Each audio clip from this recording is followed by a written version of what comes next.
जय भीम, जय भारत। अभिवादन स्वीकार करें। मैं रवि रविंद्र एक खास बातचीत को लेकर आपके बीच हाजिर हुआ हूं और वो बातचीत है पूना पैक्ट को लेकर।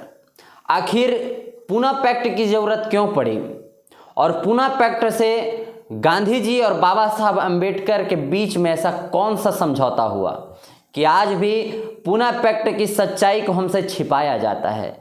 हम भले ही उस विचारधारा में आज काम करते हैं, उस पार्टी में काम करते हैं जिसने इस वोट के अधिकार को या बाबा साहब अम्बेडकर को मजबूर किया पूना पैक्ट में हस्ताक्षर करने के लिए, और हम बाबा साहब अम्बेडकर को मानने वाले लोग सिर्फ कहानियों में बाबा साहब अम्बेडकर को सुनकर, मंचों से बाबा साहब अम्बेडकर के नारे जयकारा बुलाकर हम बाबा साहब अम्बेडकर को यहीं तक सीमित कर देते हैं। बल्कि बाबा साहब अम्बेडकर सिर्फ कहानियाँ नहीं हैं, बल्कि बाबा साहब अम्बेडकर का जीवन संघर्ष, वो दर्द है, उस दर्द को हमें महसूस करना होगा। आज 24 सितंबर है और आज से कई वर्ष पहले 1932 को आज़ादी से पहले 1932 में 24 सितंबर के दिन एक समझौता हुआ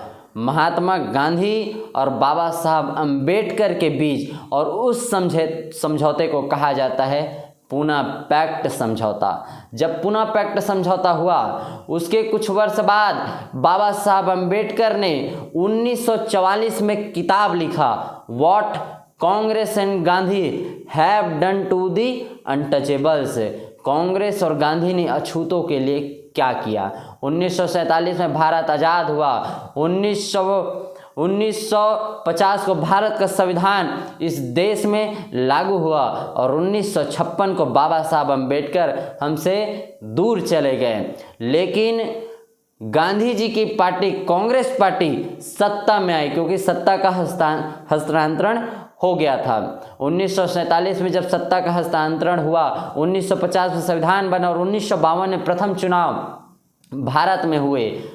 कांग्रेस ने यहाँ पे राज किया और कांग्रेस ने पूना पैक्ट की उत्सव मनाना उन्होंने शुरू किया, और उत्सव उन्होंने इसलिए मनाना शुरू किया क्योंकि बाबा साहब अम्बेडकर ने लंदन से हमारे लिए 2 वोट का अधिकार लेकर आए थे, जिसे गांधी और गांधी एंड कंपनी के लोगों यानी कांग्रेस के लोगों ने बाबा साहब अम्बेडकर को मजबूर किया। उन्हें चारों तरफ से उन्हें इस कदर मजबूर कर दिया गया कि बाबा साहब अम्बेडकर को फिर पूना पैक्ट समझौता करना पड़ा। जब बाबा साहब अम्बेडकर ने जब पूना पैक्ट समझौता किया, उस वक्त उन्होंने एक खत लिखा था और उस खत में उन्होंने लिखा था कि मेरे तरफ अब 2 रास्ते हैं। एक रास्ता वो जिससे मैं अपने समाज को बचा सकूं, और दूसरा रास्ता वो जिसमें गांधी जी के जीवन को बचाने के लिए मुझे हस्ताक्षर करना है।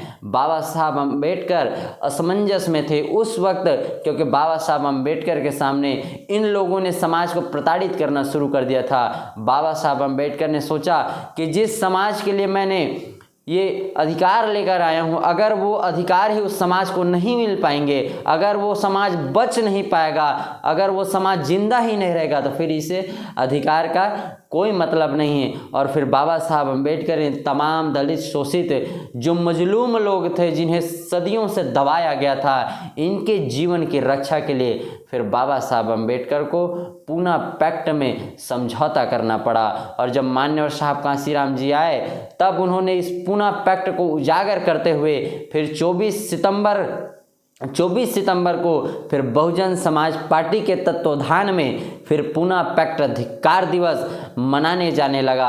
आज पूना पैक्ट धिक्कार दिवस है और आज वो लोग जो आज शासन सत्ता में बैठे हुए हैं, वो लोग पूना पैक्ट के बारे में आपको नहीं बताएंगे। इसलिए इस सच्चाई को आपको जानना बहुत ज़रूरी है, क्योंकि अगर आप सच्चाई को जानेंगे नहीं तो फिर बाबा साहब अम्बेडकर के जो आंसू हैं, उनके आंसुओं के जो दर्द है, उस दर्द को आप महसूस नहीं कर पाएंगे। बाबा साहब अम्बेडकर सिर्फ सिर्फ एक कहानी नहीं है, बल्कि बाबा साहब अम्बेडकर का जीवन संघर्ष अब हमारे लिए जिम्मेवारी है। इसलिए बहुजन समाज पार्टी एक नारा लगाते आई है कि बाबा तेरा मिशन अधूरा और बीएसपी करेगी पूरा। जय भीम, जय भारत।